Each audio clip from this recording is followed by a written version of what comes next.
मयंक हमेशा से मुंबई की स्थानीय लोक कथाओं और किंवदंतियों से मोहित रहा है, जिस शहर को उसने जीवन भर अपना घर कहा है। लेकिन एक कहानी थी जिसने उसे हमेशा सबसे ज्यादा आकर्षित किया। अंधेरी वाली चुड़ैल की कहानी।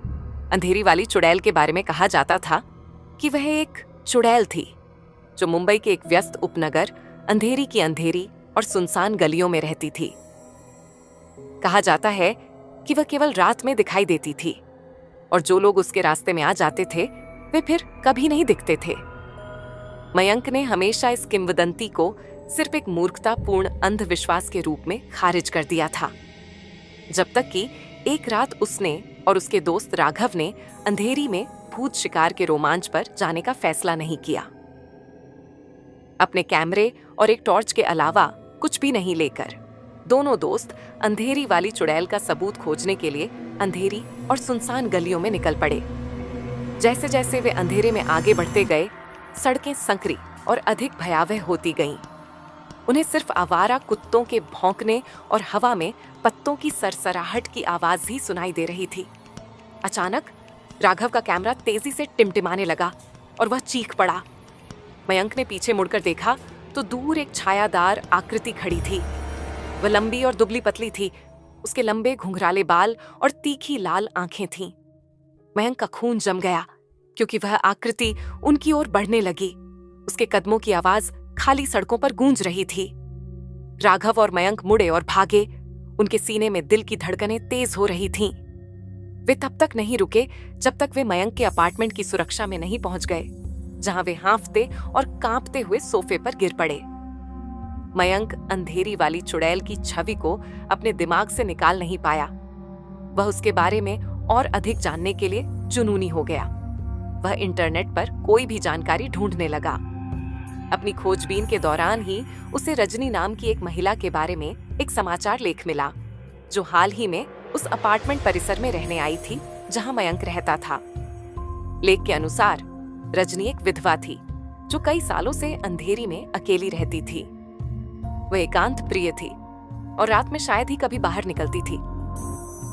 रजनी की कहानी में कुछ ऐसा था जो मयंक को बहुत पसंद आया। वह यह सोचकर खुद को रोक नहीं पाया कि उसके बारे में कुछ रहस्य है। उसने उससे बात करने और सच्चाई जानने का फैसला किया। अपार्टमेंट कॉम्प्लेक्स के आंगन में मयंक रजनी के पास गया, जहां वह अकेली बैठी थी। उसने अपना परिचय दिया और उससे उसके अतीत के बारे में पूछा। रजनी कुछ बोलने से पहले कुछ पल के लिए झिझकी। उसने कहा, मैं कई सालों से अंधेरी में रह रही हूं। मैंने अपने पति को एक दुर्घटना में खो दिया है और तब से मैं अकेली रह रही हूं। यह आसान नहीं था, लेकिन मैं किसी तरह अपना गुजारा कर रही हूं। मयंक की जिज्ञासा बढ़ गई। उसने कहा, मैंने अंधेरी में रहने वाली एक चुड़ैल के बारे में अफवाहें सुनी हैं। लोग उसे अंधेरी वाली चुड़ैल कहते हैं।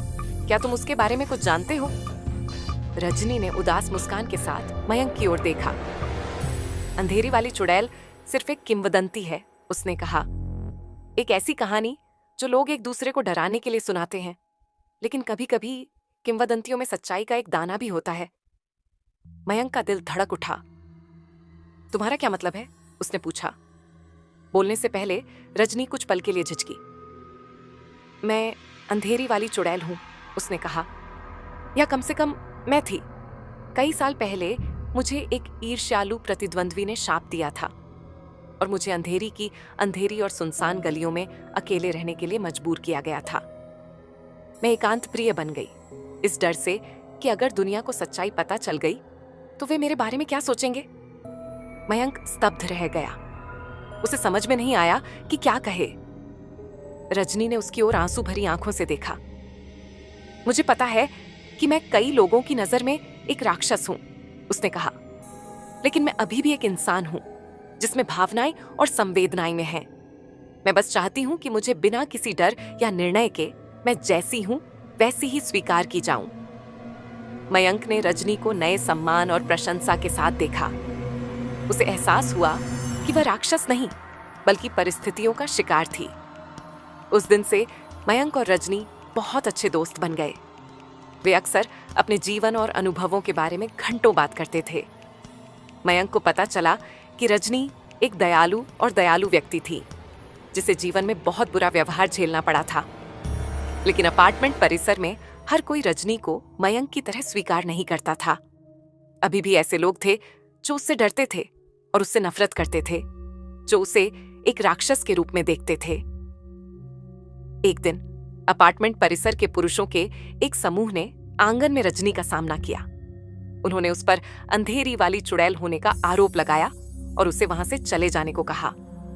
रजनी ने समझाने की कोशिश की कि वह चुड़ैल नहीं है, लेकिन पुरुषों ने उनकी एक नहीं सुनी। उन्होंने उस पर हमला किया, उसे बेरहमी से पीटा। मयंक भयभीत था। उसने हस्तक्षेप करने की कोशिश की, लेकिन उसे एक तरफ धकेल दिया गया। वह असहाय होकर देखता रहा कि पुरुष रजनी को तब तक पीटते रहे जब तक कि वह जमीन पर बेसुध होकर गिर नहीं गई। मयंक पूरी तरह टूट चुका था। उसे यकीन ही नहीं हो रहा था कि क्या हुआ था। उसे अपराध बोध और पछतावे का गहरा एहसास हो रहा था, क्योंकि उसे पता था कि वह रजनी की रक्षा के लिए और कुछ कर सकता था। लेकिन जब उसने रजनी के बेजान शरीर को देखा तो कुछ अजीब हुआ। उसका शरीर एक चमकदार, अलौकिक रोशनी से चमकने लगा और फिर मयंक की आंखों के सामने रजनी गायब हो गई। मयंक स्तब्ध रह गया। उसे समझ में नहीं आ रहा था कि क्या सोचे। क्या रजनी वाकई अंधेरी वाली चुड़ैल थी? और अगर थी तो उसके साथ क्या हुआ था? जब मयंक इन सवालों पर विचार कर रहा था तो उसे एहसास हुआ कि इससे कोई फर्क नहीं पड़ता कि रजनी कौन थी या क्या थी। जो मायने रखता था वह यह था कि वह एक दयालु और करुणामयी व्यक्ति थी जिसके साथ दुनिया ने गलत व्यवहार किया था। मयंक ने उन लोगों के लिए खड़े होकर रजनी की याद को सम्मानित करने की कसम खाई जिन्हें गलत समझा गया और हाशिए पर रखा गया। वह जानता था कि वह रजनी को वापस नहीं ला सकता, लेकिन वह यह सुनिश्चित कर सकता था कि उसकी विरासत जीवित रहे। उस दिन से मयंक दलितों और शोषितों का चैंपियन बन गया। वे उन लोगों के लिए खड़ा हुआ जो खुद के लिए खड़े नहीं हो सकते थे, और उसने न्याय और समानता के लिए लड़ाई लड़ी।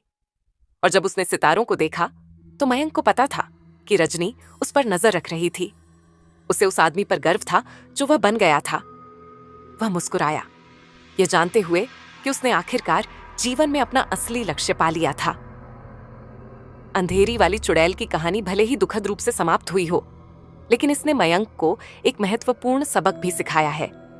कभी-कभी हम जिन राक्षसों से सबसे अधिक डरते हैं वे नहीं होते जो छाया में छिपे होते हैं, बल्कि वे होते हैं जो हमारे भीतर मौजूद होते हैं। और उन राक्षसों का सामना करके हम बेहतर, मजबूत और अधिक दयालु इंसान बन सकते हैं।